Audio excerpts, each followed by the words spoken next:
Vandeham Shri Guru Shri Yuta Kamalam Shri Guru Vaishnava Shri Rupam Sarvajam Sarvana Sanitam Kamsasivam Sadvaitam Sarvadukam Vedanam Shri Radha Vishnapada Sarvana Sundaki Vishnapada Namo Vishnapada Vishnapada Vishnapada Shrimate Bhaktivedanta Swami Namaste Namaste Bhagavan Krishna Nirvishesha Vishnapada Shri Krishna Shri Krishna Bhagavan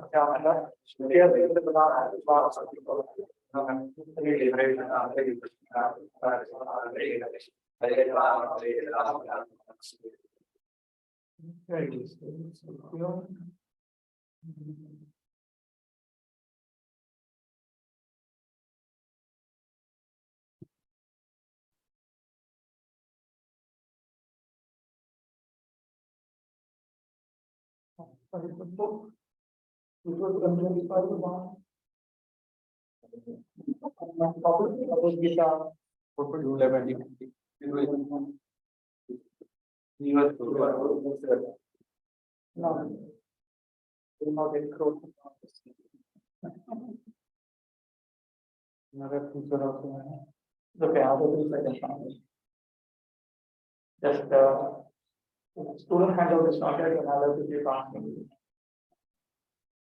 So the display to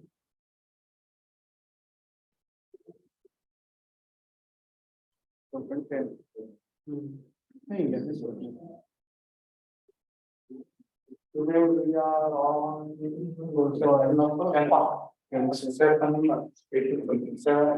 at least I need that we had all. Okay, who said that? No, what are those papers? Do they belong to me? No, they belong to me. All of them belong to me. Just give me that. Yeah, just give me that.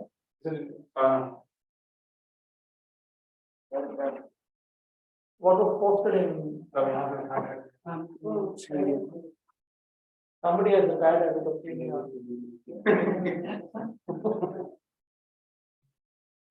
Okay, what did we complete so far?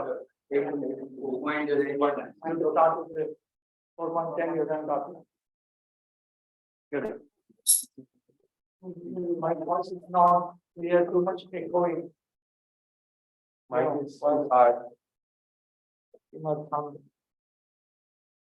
in Karana. Not mine.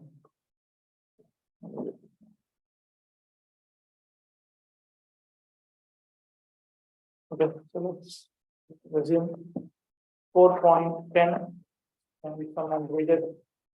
Vitaraga Bhayatodha Manmaya Mam Upasthita Ahavo Jnana Tapasa Bhutamad Bhavan Agata. Being freed from attachment, fear and anger, being fully absorbed in me and taking refuge in me. Many persons in the past became purified by knowledge of me, and thus they all attained transcendental love for me.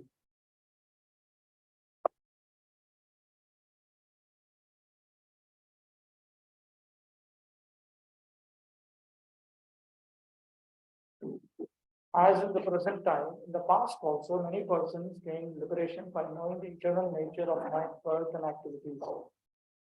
The Lord speaks to confirm the eternal nature of his birth and activity. So this knowledge, as stated here, by knowing about the transcendental nature of my birth and activity, Dhamma Karma Chame Divyam, he becomes free from the cycle of birth and death. Now, in text 10, he's pointing out that in the past also, there were many who had attained this liberation. So it is not something unprecedented that Krishna is talking about.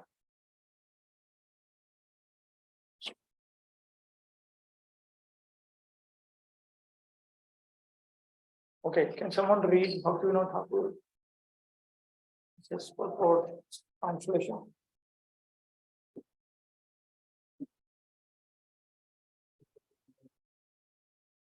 People bewildered about the spiritual nature and the purity of my birth, actions, and body are motivated by three tendencies: attachment, fear, and anger. Those whose intelligence is extremely bound by matter and they manifest attachment to matter to the extent that they do not accept that there is any eternal entity called a spiritual tattva. They say that nature, Swabhav, is the supreme tattva. Among them, some point out matter alone as the eternal cause, which manifests the spiritual tattva. All materialists, Swabhavavadis and Vidhivadis, devoid of consciousness, pushed by attachment, are consequently cheated from a spiritual attachment to the supreme tattva in every work. Some deliberators accept the spiritual tattva as an eternal entity, but having given up natural knowledge, always take shelter of logic, carefully rejecting all types of gunas and actions in matter as being temporary.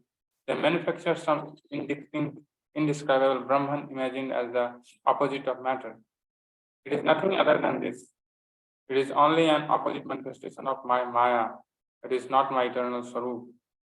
With fear that they will take shelter of material dharma in meditating on me, they develop distaste for meditating on my Swarup and the worship of my Swarup. Because of this fear, they are cheated of the Swarup of the Supreme Tattva. Some people, unable to determine anything beyond matter, determine void and nirvana as the supreme tattva in a heart overwhelmed by anger. Buddhism and Jainism philosophies come from this. Becoming free of attachment, fear, and anger of this type, seeing me everywhere and taking complete shelter of me, accepting the previously mentioned knowledge, purifying themselves by the austerity of tolerating the poison of bad logic previously described, many people attained pure prema for me. Rejecting attachment, fear, and anger of this type, seeing me everywhere and taking complete shelter of me, purifying themselves by the austerity in the form of knowledge related to me, and practice of that, many people attain pure prema for me.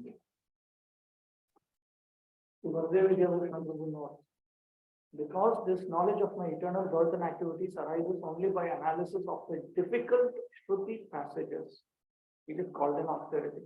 Or austerity can refer to the suffering arising in removal of the bad arguments and opposing ideas. In other words, if one wants to progress in Krishna consciousness, he has to become free from various philosophical misconceptions. I had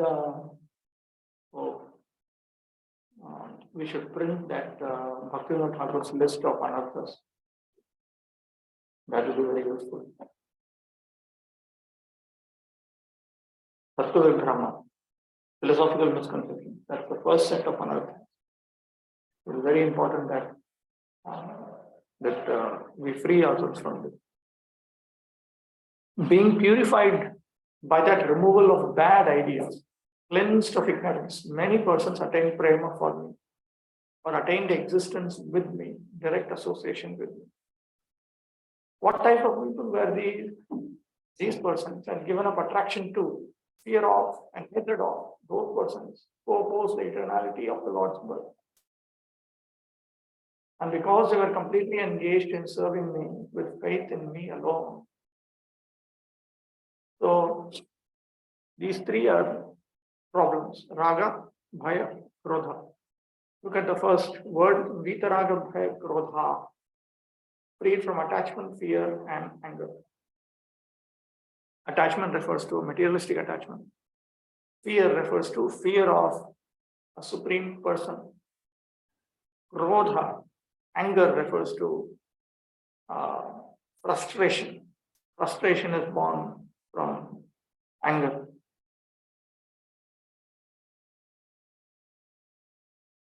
So Prabhupada has summarized. Some people are too materially attached and therefore do not give attention to spiritual life. Some of them want to merge into the supreme spiritual cause. And some of them disbelieve in everything, being angry at all sorts of spiritual speculation out of hopelessness. Three groups. People under the sway of raga, people under the sway of bhaya, people under the sway of krodha, anger. This last class of men take to the shelter of some kind of intoxication, and their affective hallucinations are sometimes accepted as spiritual vision by them. One has to get rid of all three stages of attachment to the material world: negligence of spiritual life due to over materialism, fear of a spiritual personal identity, and the conception of void that arises from frustration in life. To get free from these three stages of the material concept of life, one has to take complete shelter of the Lord, guided by the bona fide spiritual master, and follow the disciplines and regulative principles of devotional life. So that takes some discipline. Even as Sri Baladev Vidyabhushan has noted, the analysis of difficult Shruti passages is an austerity actually. To deal with the conceptions and understand it correctly, that is an austerity. The last stage of the devotional life is called bhava, or transcendental love of Godhead. According to Bhakti Rasamrita Sindhi, the signs of devotional service, Adav Shraddha Tata Sadhu Sangotha Bhajana Kriya, Tato Narthan Nivrittisya, Tato Nishtha Ruchispata, Athasaktis, Tato Bhavas, Tata Prema Bhyudanchati, Sadhakanam Ayam Prema Pradur Bhave Bhavet Kramaha. In the beginning, one must have a preliminary desire for self-realization. Shraddha. This will bring one to the stage of trying to associate with persons who are spiritually elevated. Sadhu Sangha. In the next stage, one becomes initiated by an elevated spiritual master, and under his instruction, the neophyte devotee begins the process of devotional service, bhajana kriya.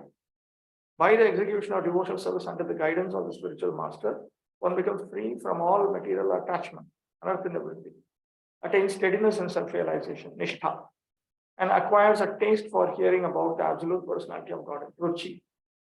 This taste leads one further toward, further forward to attachment for Krishna consciousness, asakti, which is matured in bhava, or the preliminary stage of transcendental love of Godhead. That bhava, that is mentioned here. Bhutamad bhava magata, they attain my bhava.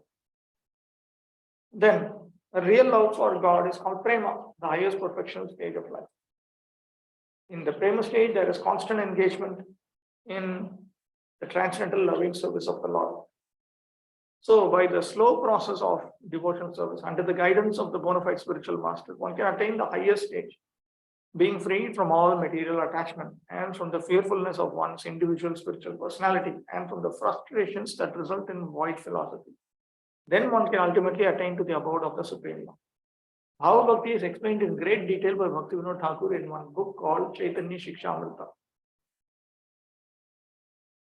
The stages from Shraddha to Prema, they are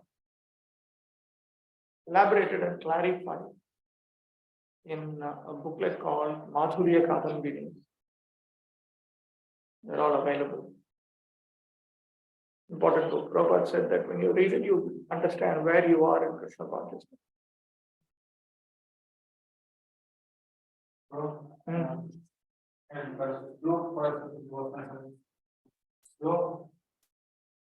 Yeah. Fast. No, you can make it as slow as you want. You can make it as fast as you want. But for people who are obsessed with raga, bhaya, krodha, it will be slow only. By default, it is slow only. You can speed it up. You sign up for high bandwidth and you get it fast. But if you are, see, the vast majority, they go through track one, they're just slow. Because they, I want so many things. I want my body to be good. I want people to deal with me nicely. I want so many things which are related to this world. Whereas if you want to go fast, you have to learn to become nirapeksha, indifferent, be disciplined, fixed, focused, then it's fast. But otherwise, generally it is understood that most of the time we are committing offenses, sinful activity, forbidden activities. For them it is slow. Right now, at least talking about this Vita Raga Bhaya Krodha group, it's slow only. By default. Another point is we should learn to be patient also. You asked one question. Yes, Guruji. Difference between karma kanda and karma yoga. Difference between karma yoga and karma kanda. Actually speaking, karma kanda refers to a portion of Vedic Shastra. Okay, but we generally refer to karma kanda as the teachings coming from that portion. It is just what is called sakama karma. Technically, sakama karma means you are engaged in karma, the same or minimal bhakti,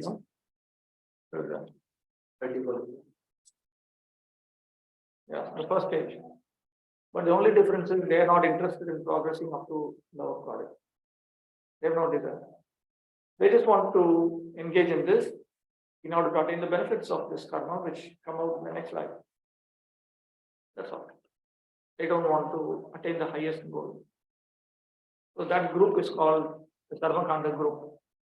And the Vedas also initially, they promote all these ideas. This is available. Vedas don't start by saying everybody should go for liberation and all that. If you start saying these kind of things, then they'll run away. So the Vedas don't do that. That's why Traigunya Vishaya Veda. That is the reason why it is. Was it same as Sakam Karma Yoga, Karma Kanda? Sakam Karma. Sakam Karma. Same. Sakama Karma and Karma Kanda are identical. Sakam karma yoga. The desire also to satisfy the senses and everything to be good, nice. In that case, that would be track one. But that desire has to be there. I have to be liberated. I have to serve God. Yes, strictly speaking. Yoga means No, see, yoga has got different senses. In one of the meanings of the word yoga is sadhana. Sadhana means a pursuit. So, Sakama Karma Yoga, in the sense of I just want to go to the heavenly planets. It is not yoga in the spiritual sense. The spiritual sense means you want to attain liberation. These people don't want liberation because it's too expensive.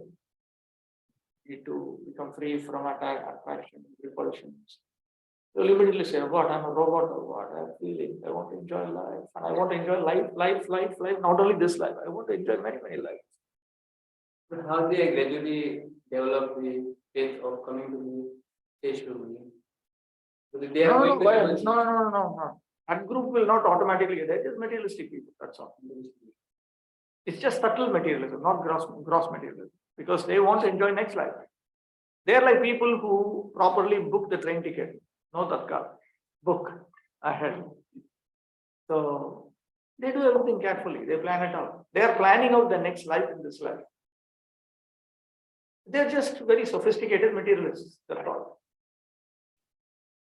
Unless they serve, unless they come in contact with the pure Vaishnavas or followers of pure Vaishnavas and become submissive. Like, even if they get to serve some khichdi during Sunday feast, there's some possibility. Otherwise, no, what? Otherwise, it's just pious materialism. There is sinful materialism, there is sinless materialism. These are all sinless materialists, that's all. So they go to heavenly planets. They go to heavenly planets because it's just common sense. What are you going to do as a human being? You're useless, nasty, that don't call you the what? All the girls, they stink. This is how they think. What this entire environment is very polluted. You don't know what is material life at all. So therefore, it's just like in India, or people from third world countries, they want to go to first world country. So have a good time. So this is the ultimate going to the first world country. They want to go to who's worst. This is materialism, that's sophisticated materialism. Let me know. Karma Yoga means satisfying the senses of Lord Vishnu and we have desires also there. Then how we See, Prabhupada never uses the expression Sakama Karma Yoga. Prabhupada doesn't use this expression. So don't get confused by that. Okay. I don't use that expression also. Because immediately people become confused. How can it be Sakama and yoga? Because we are used to the word yoga as a spiritual discipline to attain liberation or something higher. So I don't use that combination. Vishwanath Chakravarti Thakur does use it, but he means by yoga just a sadhana, just a pathway. Okay, so when we translate from the acharyas, we use the same word that they're using with a different translation, we are using with a different translation, it will become confusing. So, sakama karma simply means endeavoring to attain the unique material benefits coming from the Vedic system or Vedic culture. That's all. That's all. That's all. It is not spiritual at all. Whereas when we talk of karma yoga, jnana yoga, dhyana yoga, bhakti yoga, these are all aiming at liberation or higher. So the karma yoga that we are talking of, that is, I may be standing on this platform, stage 1, but I am aiming at the highest stage, liberation. So because I am aiming at the highest, therefore I am considered to be on that platform, yoga, engaged in yoga. Otherwise, it is not spiritual yoga at all. Do we have that question in the question bank? Huh? The difference between karma yoga and karma kanda? No, there was one question was there, similar to that. How like Lord Krishna explains karma to us, and then how we contrast it With karma yoga. not karma with other instructions. Okay, let's move on. Text 11. मां प्रपद्यन्ते तां तथैव भजाम्यहं मम वर्तमानुवर्तन्ते मनुष्याः पार्थ सर्वशः. As all surrender unto me, I reward them accordingly. Everyone follows my path in all respects, O son of Pritha.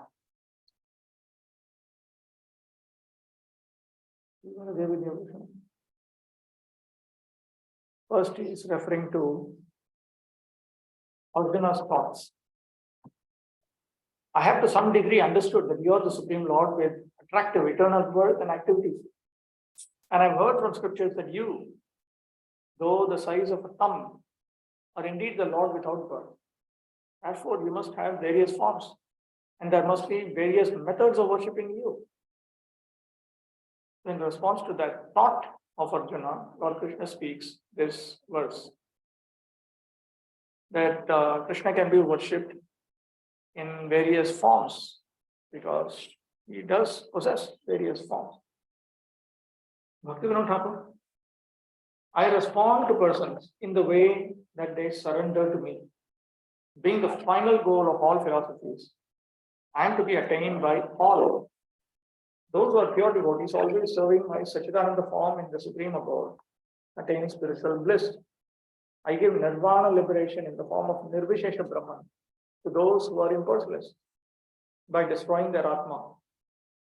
Not accepting the eternal nature of my Sachidananda form, their Chidananda Swarup disappears. Among them, according to the fault of their faith, I give some temporary birth. Becoming void in nature, I make the existence of those who are void as full of void. I am attained as a material form by those who are dull, involved in material karma, or those who are proponents of material rules, giving them forms of consciousness almost like matter, covering their atmas. Those who are karmis attain me in the form of Ishvara, the Lord of Nature, the giver of results of karma.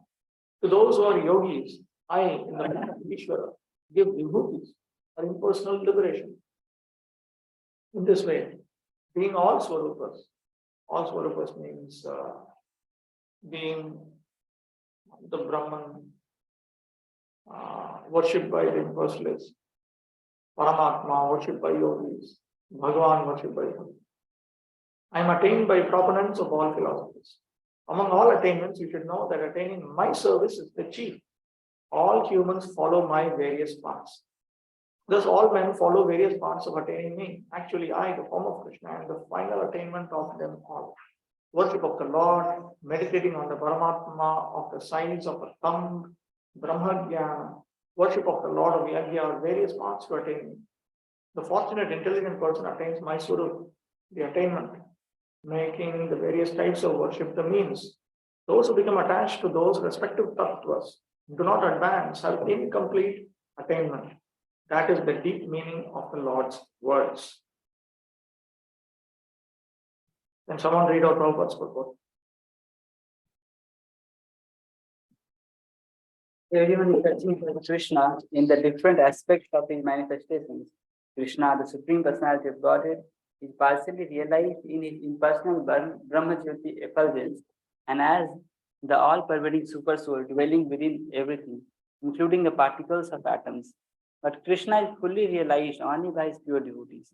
Consequently, Krishna is the object of everyone's realization, and thus anyone and everyone is satisfied according to one's desire to have him. In the transcendental world also, Krishna reciprocates with his pure devotees in the transcendental attitude, just as the devotee wants him. One devotee may want Krishna as Supreme Master, another as his personal friend, another as his son, and still another as his lover. Krishna rewards all the devotees equally, according to their different intensities of love for him. In the material world, the same reciprocations of feelings are there, and they are equally exchanged by the Lord with the different types of worshippers. The pure devotees, both here and in the transcendental abode, associate with him in person and are able to render personal service to the Lord and thus derive transcendental bliss in his loving service. As for those who are impersonalists and who want to commit spiritual suicide by annihilating the individual existence of the living entity, Krishna helps also by absorbing them into his effulgence.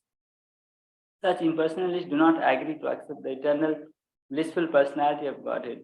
Consequently, they cannot relish the bliss of transcendental personal service to the Lord, having extinguished their individuality.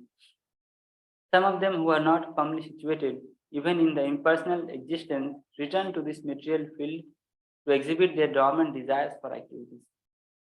They are not admitted into the spiritual planets, but they are again given a chance to act on the material planets. For those who are fruitive workers, the Lord awards the desired results of their prescribed duties as the Yageshwara, and those who are yogis seeking mystic powers are awarded such powers. In other words, everyone is dependent for success upon his mercy only, and all kinds of spiritual processes are but different degrees of success on the same path. Unless therefore one comes to the highest perfection of Krishna consciousness, all attempts remain imperfect. As is stated in the Srimad Bhagavatam 2.3.10, Kama sarva kama va moksha kama udaradihi, Yevena bhakti yogena yajeta purusham param.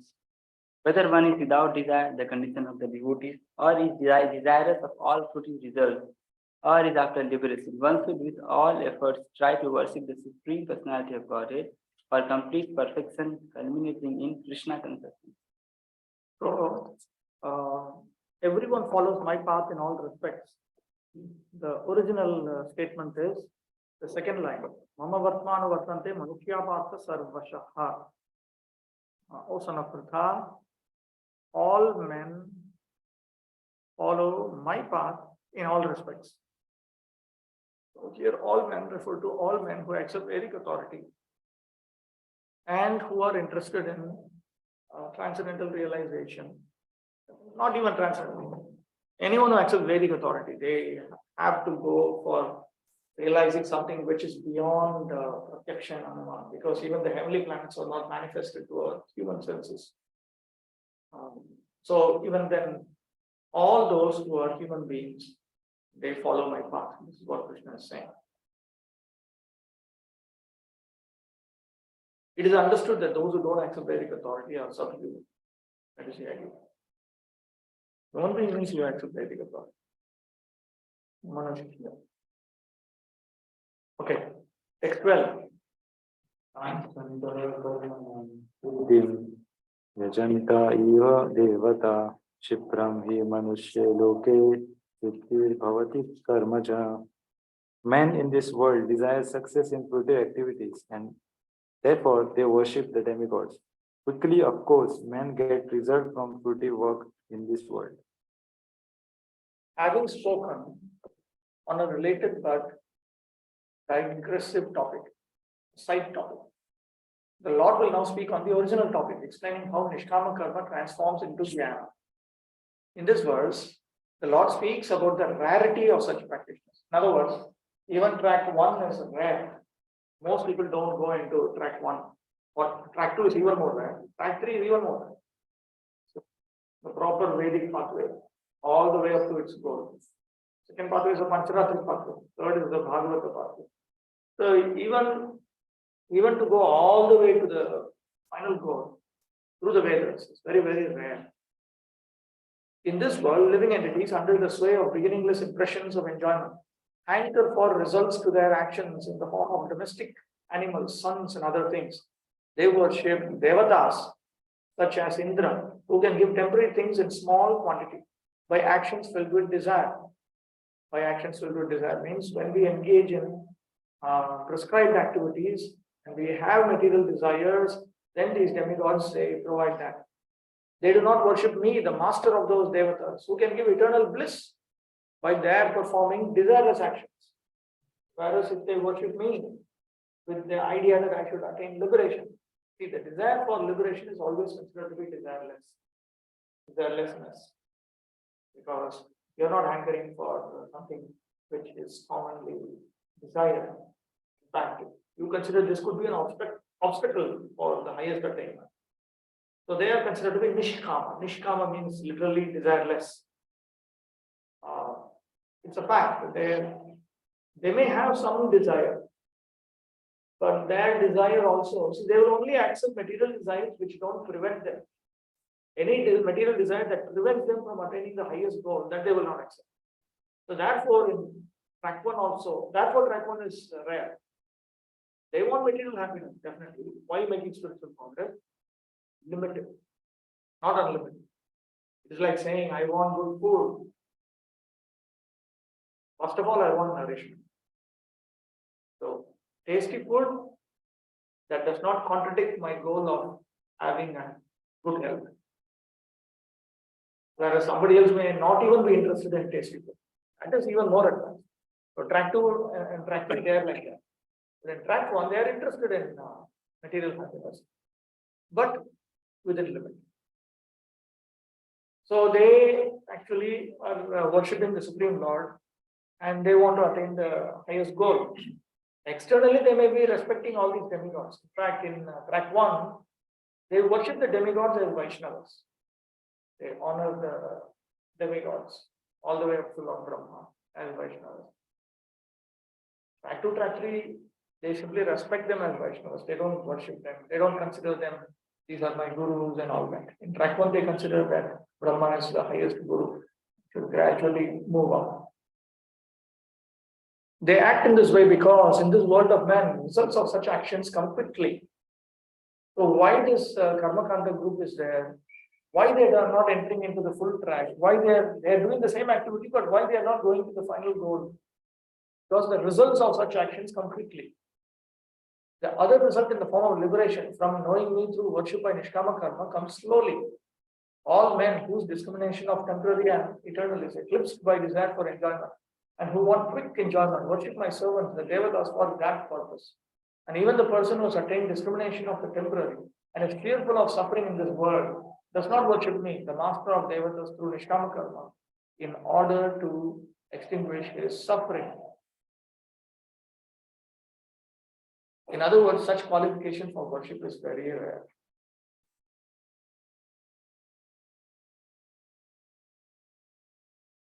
Okay. Bhaktivinoda, can someone read this?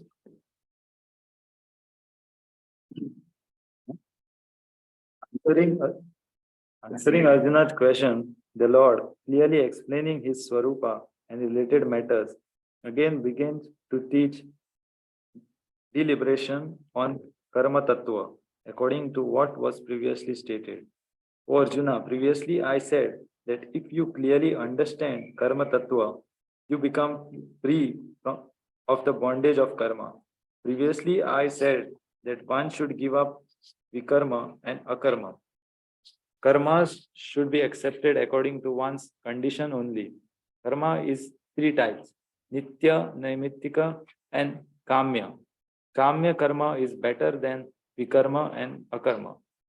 In order to fulfill karma, people having lost their discrimination by desires for enjoyment, desiring results, worship many devatas. By that, they quickly attain the result born of karma.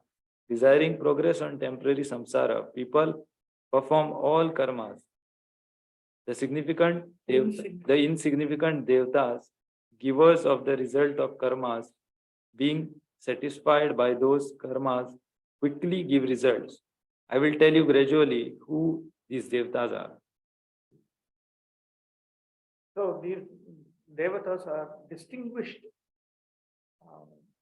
from Krishna himself here. In other words, he points out that those who worship the devatas of this world, they attain one result. But those who worship me attain some other result.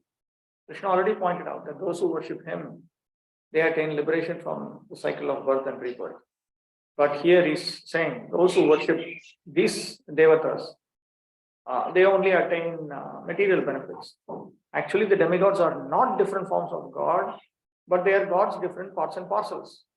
God is one and the parts and parcels are many. Supreme God is one, Krishna, and the demigods are delegated with powers to manage this material world. These demigods are all living entities, Nityanam, with different grades of material power. This Nityanam is a reference to this Nityo Nityanam. Krishna is Nityaha, the devatas are referred to by Nityanam. They cannot be equal to the Supreme God, Narayana, Vishnu, or Krishna. Anyone who thinks that God and the demigods are on the same level is called an atheist or Pashandi. This is a paraphrase of a text from Padma Purana. In fact, the Lord is worshipped by demigods such as Brahma and Shiva, Shivaran Chinnuttam. Yet, curiously enough, there are many human leaders who are worshipped by foolish men under the misunderstanding of anthropomorphism or zoomorphism. Anthropomorphism is the idea that you should make a human being into God and worship him. Zoomorphism is the idea that you should make an animal into God and worship that animal. In today's world, people actually, they do actually Shravanam, Kirtanam, Smaranam and all about so many things now. Superman, Spider-Man, Batman, Mickey Mouse, and all kinds of things. They create their own characters and they do. There's so much of Shravanam, Kirtanam, Smaranam, Madasevanam also sometimes. It's just amazing, how much people can do when they're in Tamoguna. At least in Rajaguna, they worship real devatas. But Narayana, okay, Iha Devata denotes the powerful man or demigod of this material world. Iha means here, meaning this material world. Whereas Narayana does not belong to this world. However, foolish people, Kritagyana, we will come across this expression, Kritagyana, later on, worship the demigods because they want immediate results. They get the results, but do not know that the results obtained are temporary and are meant for less intelligent persons. The intelligent person is in Krishna consciousness. He has no need to worship the paltry demigods, petty or insignificant demigods for some immediate temporary benefit. The demigods of this material world, as well as their worshippers, will vanish with the annihilation of this material world. The boons of the demigods are material and temporary. Both the material worlds and their inhabitants, including the demigods and their worshippers, are bubbles in the cosmic ocean. But human beings don't utilize their intelligence discrimination, so they don't care. They are all after sense enjoyment. And to get a little facility for sense enjoyment, they are attracted to worshipping empowered living entities known as demigods. This verse indicates that people are rarely interested in Krishna consciousness. They are mostly interested in material enjoyment, and therefore they worship some powerful living entity. So as soon as one surrenders into Krishna's lotus feet, surrender begins with the second stage, Pradhani Bhuta Bhakti, maximal bhakti. As soon as one surrenders unto the Supreme Lord, then immediately he understands that what is this? Why I should be over-respecting these demigods? I should just give them sufficient respect.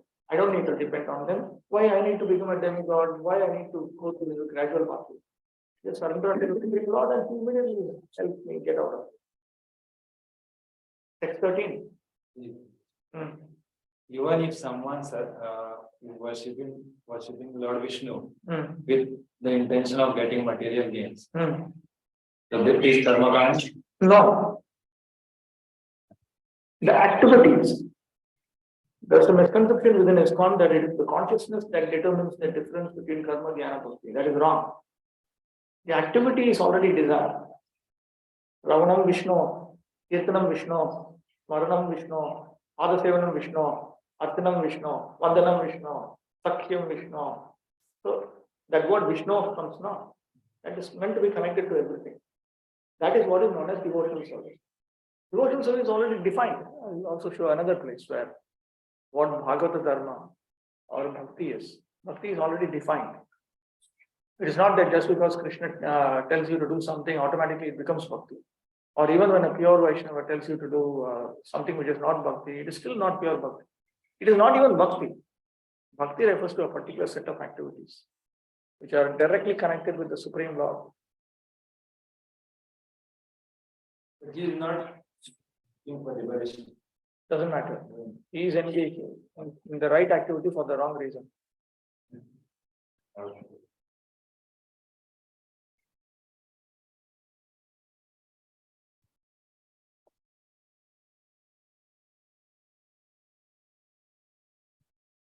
Eleven point 2.34 Srimad Bhagavatam. Ye vai Bhagavata Prokta Upaya Syatma Labdhaye Anja Punsam Avidushtam Vidhi Bhagavatam Hitam.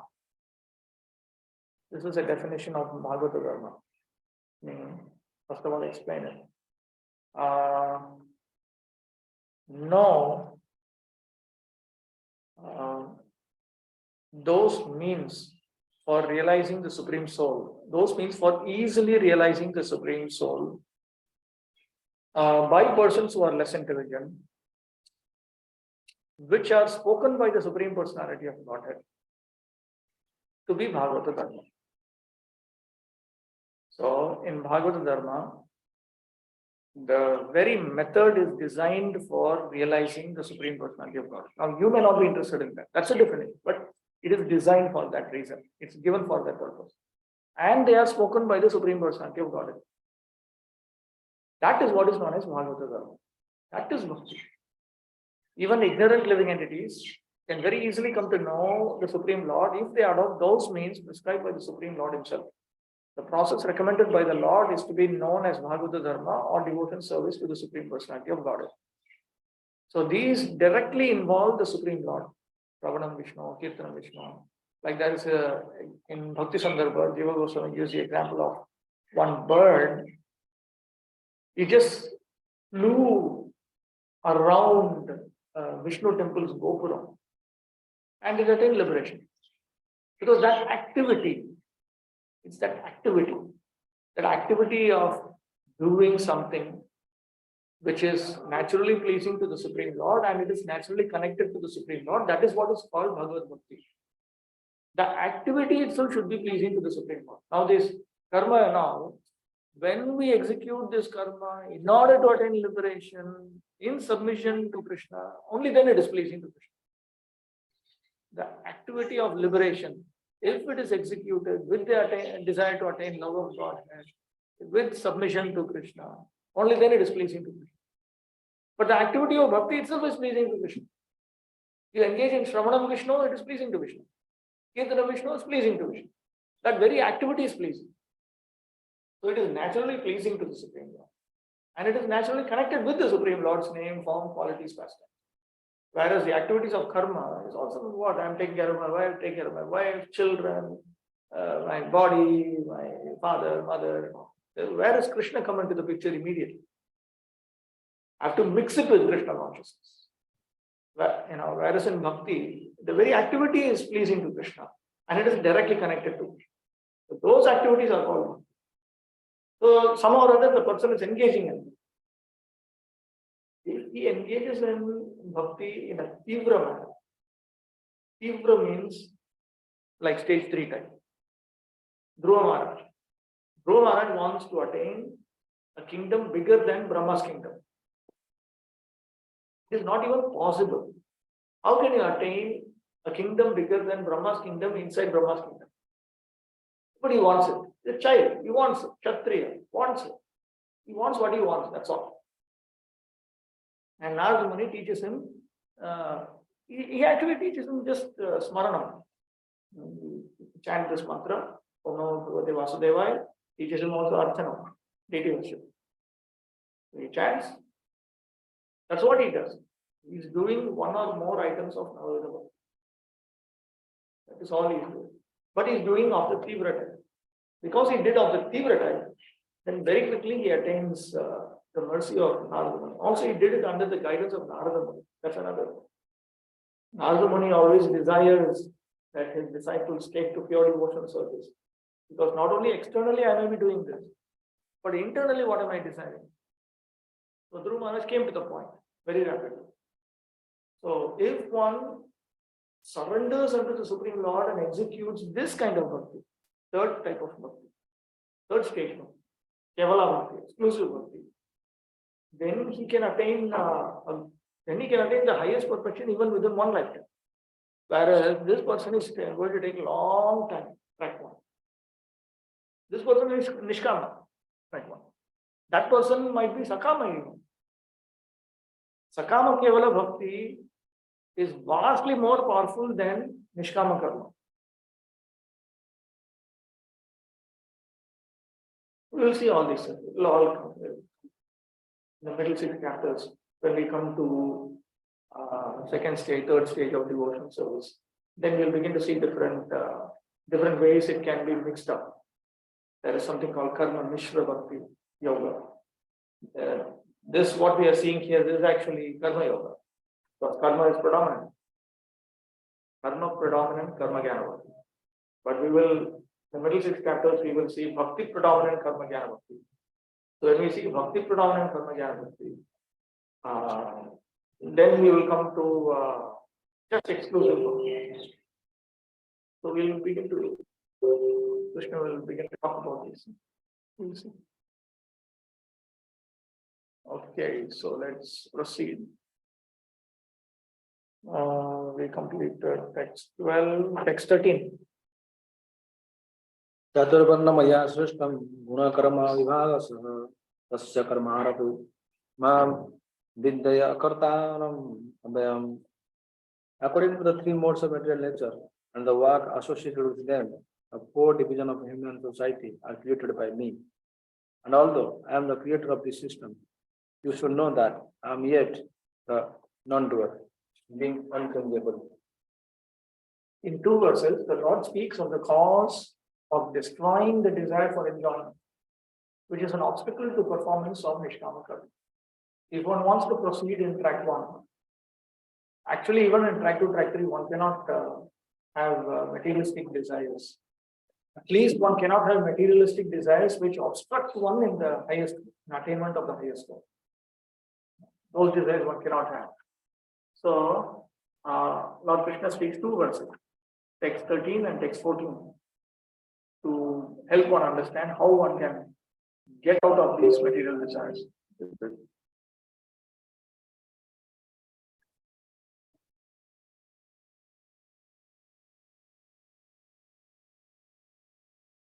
So the Supreme Lord, he creates, maintains, and destroys the various varnas and so on. I create, maintain, and destroy everything in the material universe from Brahma to inanimate objects. Brahman is the source, maintenance, and destruction of everything. Know that though I am the cause of creation, maintenance, and destruction, I am also not the cause, being separated from my action. This means that I am devoid of prejudice in all these actions. Prejudice, partiality. Though I am the creator, I do not deviate from impartiality in regard to the objects of my creation. Thus, the 4 varnas were created by me according to distinctions of quality and worth. In this world, there is no other doer than I. Thus, I and no one else is the maker of the varna dharma and all the varnas. But you should know me as the non-doer and indestructible, though I am known as the maker of the varna dharma. I made this varna dharma by my Maya Shakti because of the Jiva's karma. Actually, I, the Lord of the Chit Shakti, have no prejudice by creating the path of karma. The cause is the jiva's karma or misuse of its quality of independence. In other words, Krishna is provided a whole facility and it is up to the living entity to rise or fall as he likes. So he provided this stratification, Brahmana, Kshatriya, Vaishya, Shudra, all in terms of guna and karma. Notice this, Chaturvarnya Maya Srishtam, guna karma vibhagacha. There are only two factors, guna and karma, that determine one's varna. There is no janma here. Birth is not here. Now, strictly speaking, birth is one of the most powerful influences, material influences in our lives. So, if a person is to be presented as belonging to this varna or that varna, his birth, even though it is not meant to be considered, still we have to observe whether the person has become so transcendental that his guna karma is actually different from the guna karma at the time of his birth. Most of the people's guna karma are the same from the time of their birth, because it requires strenuous practice to get out. Let us say I was having the guna karma of Shudra, and then I'm supposed to become, I'm trying to make myself into a Vaishya by guna karma. It's quite difficult. It is one varna higher. It is quite difficult. It is quite difficult. Because Vaishyas, they take a lot of financial risks. Shudras, they just want security. This work for, in India, they think I work for government. I get my security. I get my monthly salary. Security. I don't need to worry. They won't even sign up for a private company. Okay. Typical Shudra mentality. It just need to be taken care of. That's all. Whereas Vaishya is not like that. Take big money loan and then make big money and then make loss. Yeah, life is full of profit and gain and loss, and life is full of variety. Come on. That is the Vaishya mentality. Kshatriya is even more. The person, we don't even know whether he'll live 1 year. Next time the military calls him, he may just die. Then Brahmana, of course, gives up the whole world. He's just somewhere he is. Now, what he's doing, he wants to spiritually serve humanity. There's no sense of, loving one's own family only. Things like that. So, as you go higher and higher, the guna karma becomes more and more demanding. Brahmanas are the ones who are situated in the mode of goodness. Kshatriyas, primarily in the mode of passion. There is some mixture. Kshatriyas do have some goodness. Vaishyas are also in passion, but they have some ignorance. Shudras, primarily ignorant. Of course, those are accepted Vedic authority. Then there are people below that, Panchama. Human society is similar to any other animal society, but to elevate men from the animal status, the above mentioned divisions are created by the Lord for the systematic development of Krishna consciousness. The tendency of a particular man toward work is determined by the modes of material nature which he has acquired. We will see more about this later on.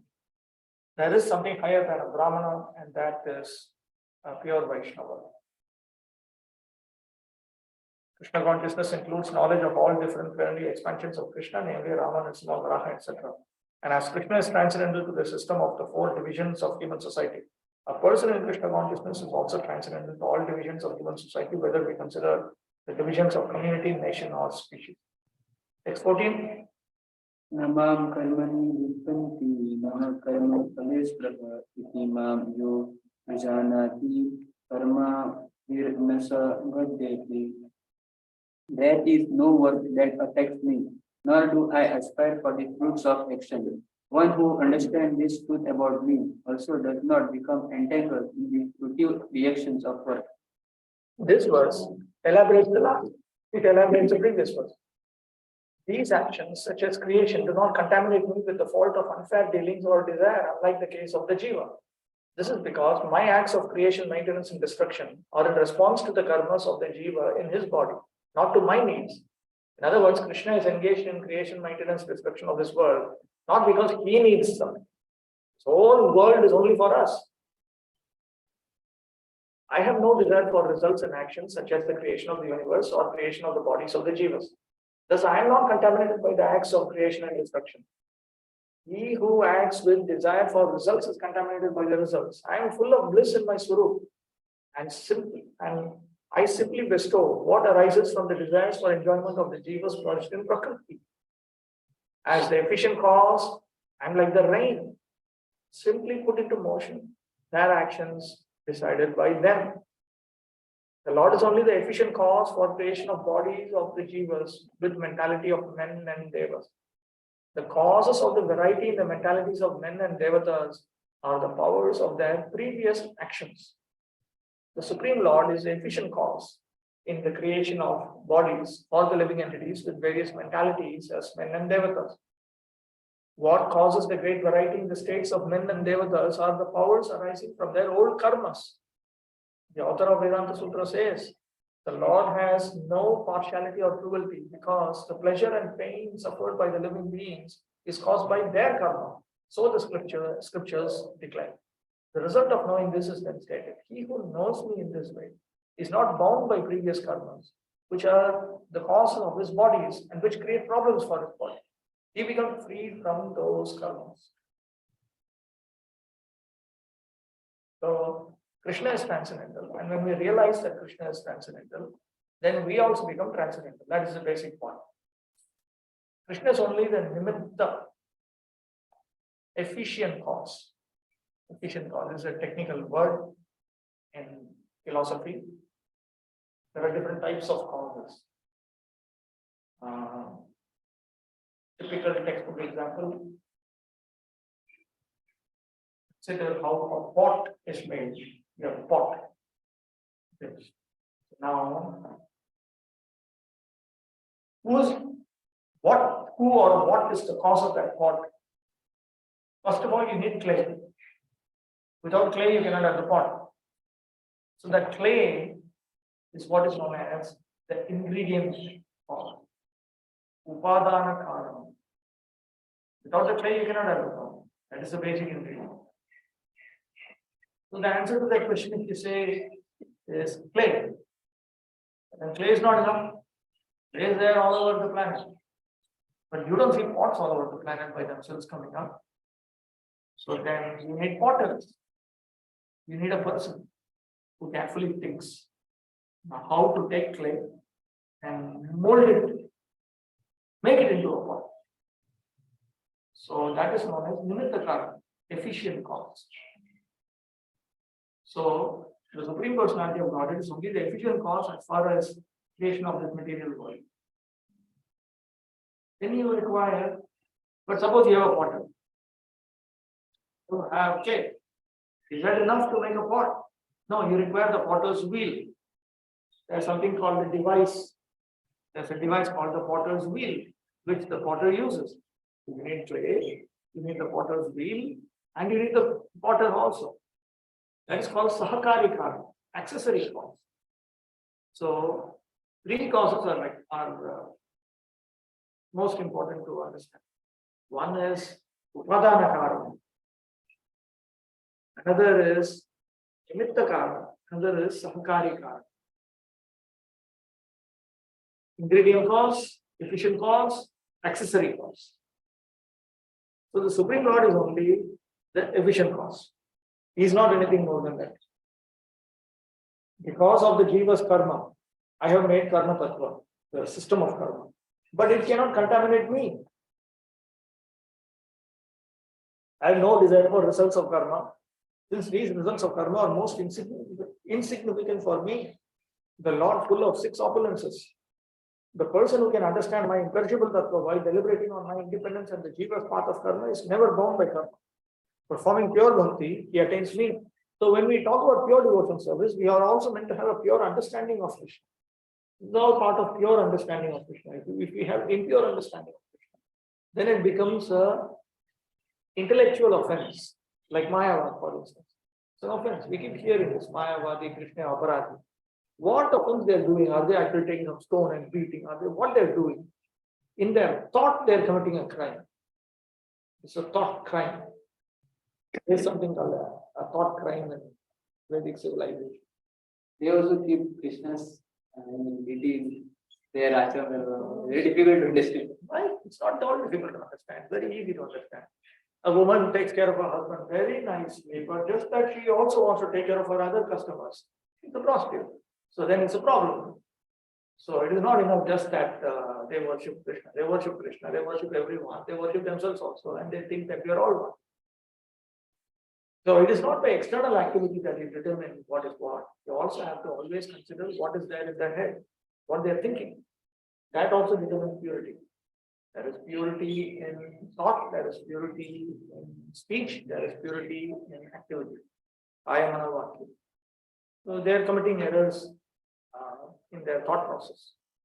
Very serious errors. In fact, they are punished even more. Punished even more. They are sent to the hellish world. Wait. Let me get.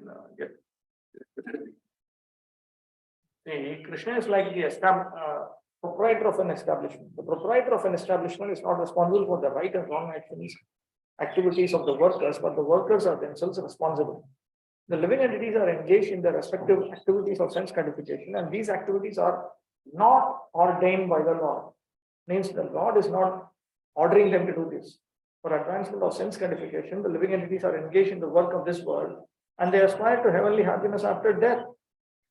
These are the pious materialists.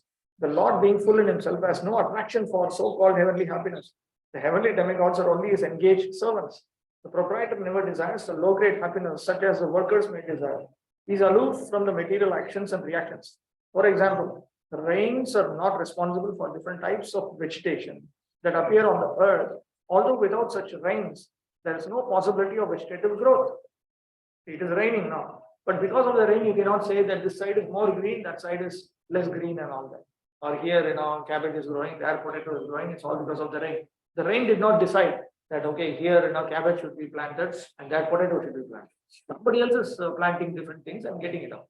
But everybody is taking advantage of the rain. So, Krishna's arrangement is only the background.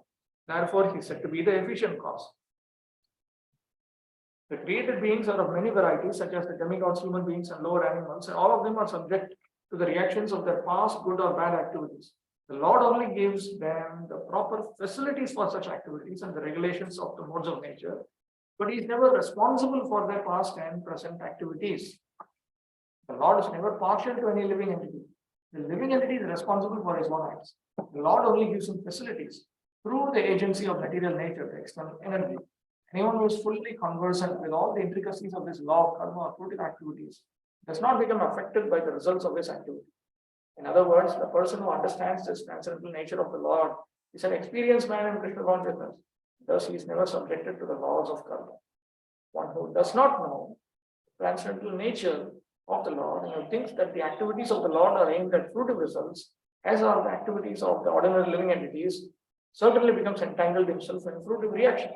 So Krishna, he does different things. He gets married, he serves his mother, he serves his father, he fulfills various family obligations. But that is not with the desire to attain the heavenly facilities in next life and so. That is not the idea. Okay, what was the question? So, I want to take my friends in their mind. And all like thinking. So in Kaliyuga, we have like if offenses are done in mental level, also if they are thinking in mental level, they will act like that. But theoretically, only if they just think that Maya is thinking. Will there be offenses? Because they are in Kaliyuga now. It will, see, with previous yugas, actually, if you open Manasamhita, it talks about karma vipaka. How one's karmic reactions mature. So there are punishments for offenses or sinful activities committed in thinking or through speech or through activity. Only in Kali Yuga that is not there. That is an advantage in Kali Yuga. But there is a disadvantage in Kali Yuga also. Kali Yuga, whatever they think, immediately do. Previous Yugas, they may think so, but they don't immediately do. But in Kali Yuga, we think something, we do it. Immediately it will manifest in the form of speech or some kind of communication. It will also come out in the form of some activity. So, as of now, I have not come across any bona fide Mayavadi who only thinks and doesn't communicate it. They always they want to actually save the world. They want to save the world from all these nasty vitamins, all these things. We are simply unnecessarily creating more obstacles for the spread of the awareness that we are all actually got. It's the saving knowledge to save everyone when you realize that. And there are different varieties of Mayavadis, types of mind. They are very confused about. We'll come across this when we come to 16th chapter when Krishna analyzes the demoniac. So there Krishna will mention Mayavadi. No, they think, but they also act. They can also communicate it out. How it became a Vachik. That's kind. Voice. Voice is not just voice, it's communication. You're communicating. Okay, text 15. किं कर्म किमकर्मेति sorry. एवं ज्ञात्वा कृतं कर्म पूर्वरात्रि मुमुक्षुभिः पूर्वकर्मैव तस्मात् त्वं पूर्वतरं कृतम्. All deliberate souls in ancient times acted with this understanding of my transcendental nature. Therefore, you should perform your duty, following in their footsteps. Those desiring liberation in ancient times, understanding this tattva, truth, while giving up sakama karma, perform nishkama karma offered to me. You also should take shelter of the eternal nishkama karma yoga as performed by the previous great devotees like Vivaswan, Janaka. Vivaswan and Janaka. There are two classes of men. Some of them are full of polluted material things within their hearts, and some of them are materially free. Krishna consciousness is equally beneficial for both of these persons. Those who are full of dirty things can take to the line of Krishna consciousness for a gradual cleansing process following the regulative principles of devotional service. Those who are already cleansed of the impurities may continue to act in the same Krishna consciousness so that the others may follow their exemplary activities and thereby be benefited. So here, when he's talking of Krishna consciousness, he's actually talking of carrying out one's spiritual duties with one's material duties. This way you can come up, or you can come up this. So even if you are very spiritual, you can still execute Krishna consciousness with your material duties. Prabhupada talks about that. Foolish persons or neophytes in Krishna consciousness often want to retire from activities without having knowledge of Krishna consciousness. Arjuna's desire to retire from activities on the battlefield was not approved by the Lord. One need only know how to act. To retire from the activities of Krishna consciousness and to sit aloof making a show of Krishna consciousness is less important than actually engaging in the field of activities for the sake of Krishna. So just as Vivaswan or Janaka, they all attained, previously they were hankering, and if you see text 15, along with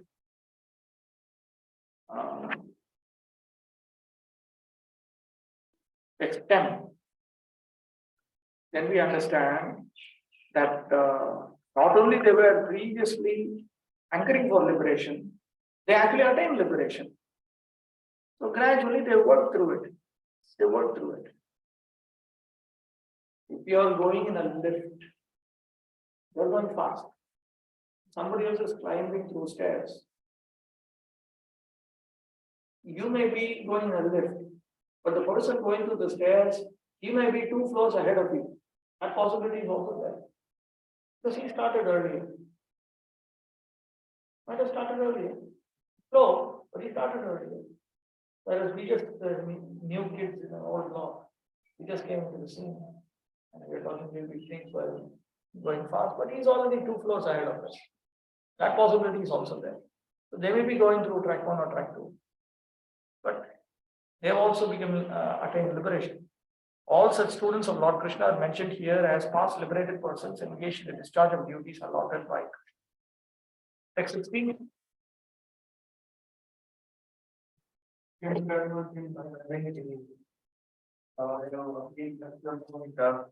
Pratte karma pravakshami yajyatva mokshasте asubhat.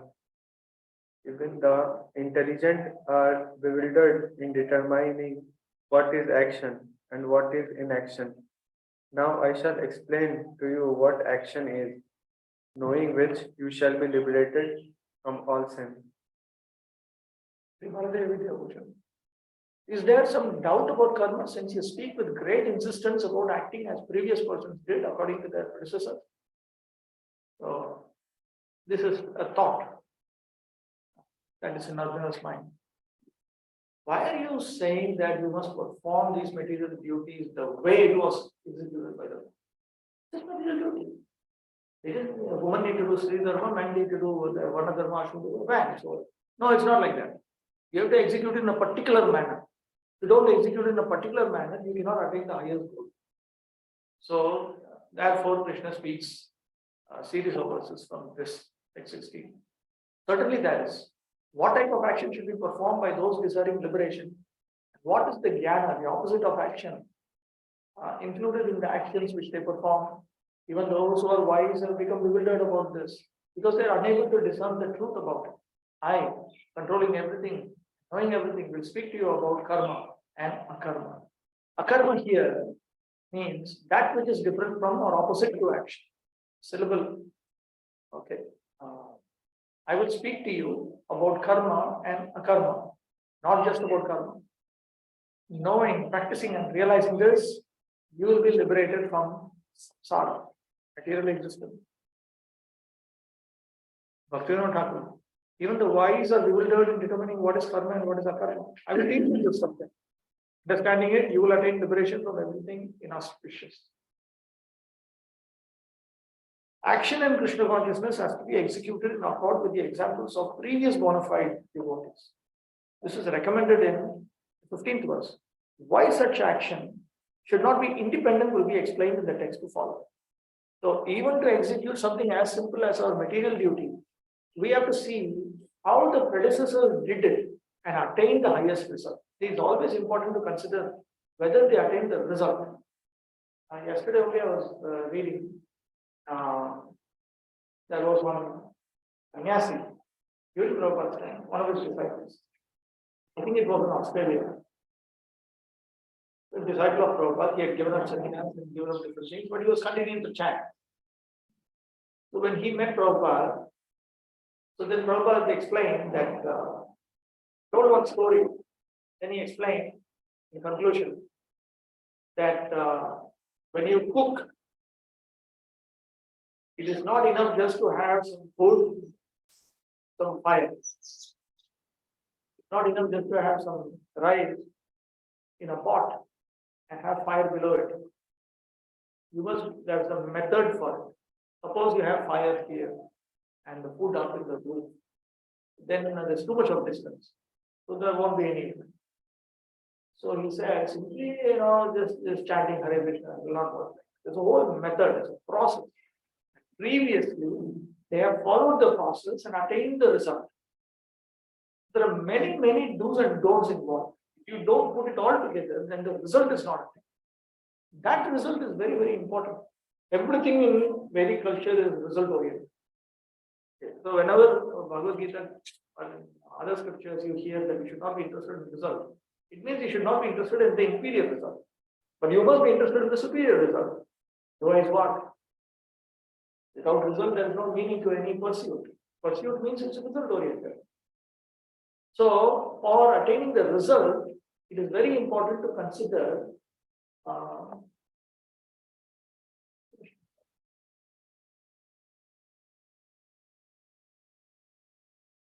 what is the exact expression right now. You have to consider how it was previously executed and how previously the results were attained. Because instead of experimenting a new method by which you can attain the result, just follow the standard method. Again, they followed that. Again, they have attained the result to the same degree that they want. So, while talking about these material duties, what is the consciousness with which you do it? There are several factors you have to consider. At what point do you move from stage 1 to stage 2? There are different things involved. There are a lot of meticulous details involved. For all that, you have to consider how in the past they attained the ultimate result. So that's what Prabhupada is pointing out. Action in Krishna consciousness has to be executed in accord with the examples of previous bona fide devotees. To act in Krishna consciousness, one has to follow the leadership of authorized persons who are in a disciplic succession, as explained in the beginning of this chapter. One has to follow in the footsteps of previous authorities in the line of disciplic succession. Otherwise, even the most intelligent men will be bewildered regarding the standard actions of Krishna consciousness. One must follow in the footsteps of great authorities like Brahma, Shiva, Narada, Manu, the Kumaras, Kapila, Prahlad, Bhishma, Shukadeva Goswami, Yamaraj, Janaka, and Bali Maharaj. 12 authorities. So, in Srimad Bhagavatam, Shukadeva Goswami is very kind. He has given us information of 12 authorities. So you can examine 12 of them, how they have executed and attained the results. Not 1 or 2 examples. 12 examples are given. So we can always keep checking, like for instance, some simple topic, okay? Is the Mayavada as bad as we think it is or not? Does it actually prevent you from attaining Krishna Prema?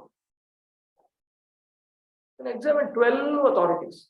You can see in their own lives how they attain the highest goal. How do they deal with this? Were they of Mayavadis, partial Mayavadis, anything? You can examine each of these personalities. Because a lot of information is there in the Vedic scriptures about each and every one of these. So you can analyze and you can see for yourself. That is how we understand. So everything has to be understood scientifically in this manner.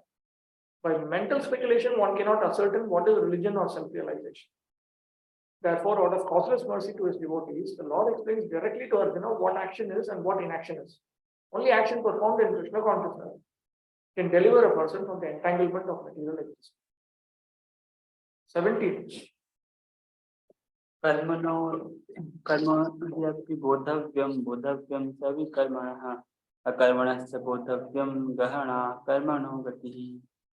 The intricacies of action are very hard to understand. Therefore, one should know properly what action is, what forbidden action is, and what inaction is. But even the wise have become bewildered about it, as you said in the previous verse. So how can I understand? You should understand the real nature of Nishkama Karma, which is to be performed by those desiring liberation. You should understand the real nature of Kamya Karma, which is contrary to Jnana. You should also know Jnana means spiritual realization, spiritual understanding, which can become spiritual realization and which can push you towards liberation. That is called Jnana. Commonly in India, they use the word Jnana like this. Like if you talk very philosophically, your mother will come and say, "You become a big Jnani." You're talking a big Jnana. So Jnana is not just theoretical knowledge, it's a realized philosophical knowledge of the position of the soul in regards to the big picture. We reincarnate. When you zoom out and you see the big picture, that is all what is referred to as Jnana. Bodhavya means you should try to discern the true nature of these topics in the association of those who know the nature of these. It is hard to understand the workings of karma and akarma. Akarma here means philosophical knowledge. Therefore, even the wise are bewildered. One should understand the workings of karma, vikarma, and akarma, analyzing them each separately. The deep truth about karma is difficult to understand. Obligatory conduct is called karma. This is Nishkama Karma Yoga. Forbidden conduct is called vikarma, giving an unfortunate destination. Kamya karma is included in it. For one who is seeking liberation, Kamya karma is as bad as vikarma. Just like for a sannyasi to say, to think, I will marry. I'll marry only one woman. and I'll take care of the whole life. Still wrong. For a sannyasi to think like that is wrong. For a non-sannyasi to think like that may be okay. But for a sannyasi to think like that is wrong. So, even though that activity of marrying a single lady who is marriageable and taking care of her for whole life, that is a pious activity. But for one who is a higher transcendentalist, even that pious activity is sinful activity. So, Kamya karma is included in it. Not performing karmas is a karma. Another meaning of the word akarma. To not perform karma. By not performing karmas, how can the sannyasi attain auspiciousness? You should know this truth. By not performing karmas, how can the sannyasi attain auspiciousness? How is one at fault in being qualified for karma? One should know these things. If one is serious about liberation from material bondage, one has to understand the distinctions between action, inaction, and unauthorized action. See here, action, karma, inaction, akarma, unauthorized action, vikarma. To understand Krishna consciousness and action according to its modes, one has to learn one's relationship with the Supreme. That is, one who has learned perfectly knows that every living entity is an eternal servitor of the Lord, and then consequently one has to act in Krishna consciousness. The entire Bhagavad Gita is directed towards this conclusion. Any other conclusions against this consciousness and its attendant actions are vikarmas or prohibited actions. To understand all this, one has to associate with authorities in Krishna consciousness and learn the secret from them. This is as good as learning from the Lord directly. Otherwise, even the most intelligent persons will be bewildered. The reason why Prabhupada brings up this, the most intelligent persons will be bewildered, is because earlier on, he said, text 16, even the intelligent are bewildered. So even the intelligent are bewildered. When they are bewildered, when you don't follow the parampara and you try to understand it, then you are bewildered. If you follow the parampara, it's not a complicated thing. Text 18. कर्मण्य कर्मय पश्येत् कर्मणि च कर्मयः स बुद्धिमान् मनुष्येषु स युक्तः कृत्स्न कर्मकृत्. One who sees inaction in action and action in inaction is intelligent among men, and he is in the transcendental position, although engaged in all sorts of activities. This verse speaks of the real natures of karma and akarma, which are to be understood. He who sees inaction or atmajnana, self-knowledge, in the actions of nishtama karma being performed, because the actions are undertaken to reach karma, they are undertaken to reach a point where you don't have to continuously do it. Right now, I may be engaged in material physical activity. Why am I doing it? I'm doing this so that eventually I don't need to do it. So currently I am engaged in activity, but I am doing it so that at some point I will come to the point of inactivity. Activity always means material activity. Spiritual activity is always there that you cannot avoid. But right now I am engaged in material activity in the form of material use. But at a certain point, I want to come to the point where I will become materially inactive. So from action, I am trying to reach the point of inaction. And since action in Atmajnana is wise. What has been said is explained as follows. The desire of liberation who sees action undertaken for purification of the heart as a form of jnana. Since it aims at jnana, inaction in action, the result is in the cause. And who sees jnana as a form of action because action is the means to jnana. Action in inaction, the cause is in the result, is intelligent. In other words, he who knows that karma and jnana are one, because the goal is one, and thus seeks out the truth about Atma, through his actions being performed, is intelligent or learned among men. Later it will be said, only the ignorant speak of karma yoga as being different from jnana. This person qualified for liberation. This person is qualified for liberation. He has performed all actions because all the results of action are included in the happiness of Atma Jnana. If you look at this list of 30 qualities which are given.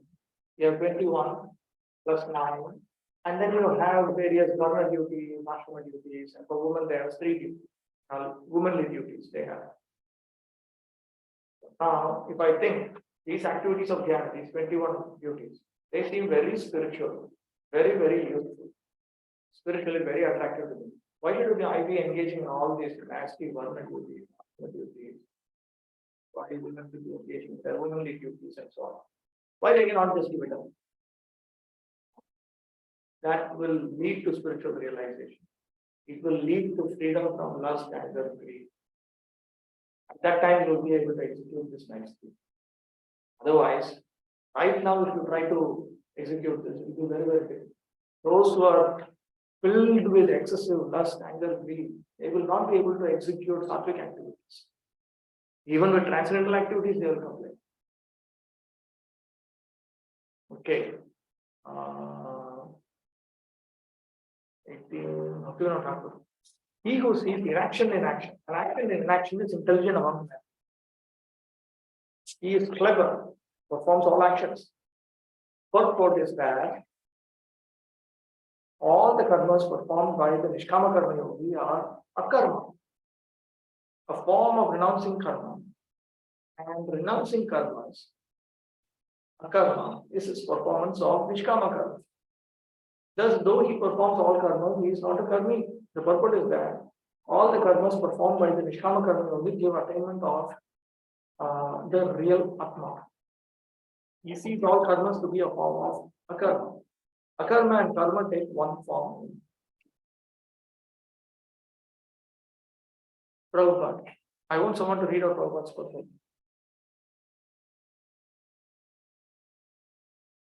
Person acting in Krishna consciousness is naturally free from the bonds of karma. His activities are all performed for Krishna. Therefore, he does not enjoy or suffer any of the effects of work. Consequently, he is intelligent in human society, even though he is engaged in all sorts of activities for Krishna. Akarma means without reaction to work. The impersonalist ceases fruity activities out of fear, so that the resultant action may not be a stumbling block on the path of self-realization. But the personalist knows rightly his position as the eternal servitor of the Supreme Personality of Godhead. Therefore, he engages himself in the activities of Krishna consciousness. Because everything is done for Krishna, he enjoys only transcendental happiness in the discharge of his service. Those who are engaged in this process are known to be without desires for personal sense gratification. The sense of eternal servitorship to Krishna makes one immune to all sorts of reactionary elements work. So, because they want to attain the highest goal, they want to attain the highest goal. So, they are not thought of like sinful materialists or sinless materialists. Sinful materials, sinless materials, they will again and again and again, they'll stuck on the human platform. Again and again and again, they'll come back. Whereas these people, they're actually progressing towards liberation. Because they want it slowly, Krishna has a facility to progress slowly. But they have this basic sense that I'm an eternal servant of Lord Vishnu. I'm a living entity. Lord Vishnu is the supreme being. I'm meant to get out of this material world. Understanding my position, the Supreme Lord very kindly has made a pathway arranged for us. I will go through that. I will not get stuck here. I will not be here. So therefore, they are said to be not actually like the materialists, engaged in material activity. Okay, we'll stop with that. And we'll resume at 9:45. Hare Krishna, Hare Krishna, Krishna Krishna, Hare Hare.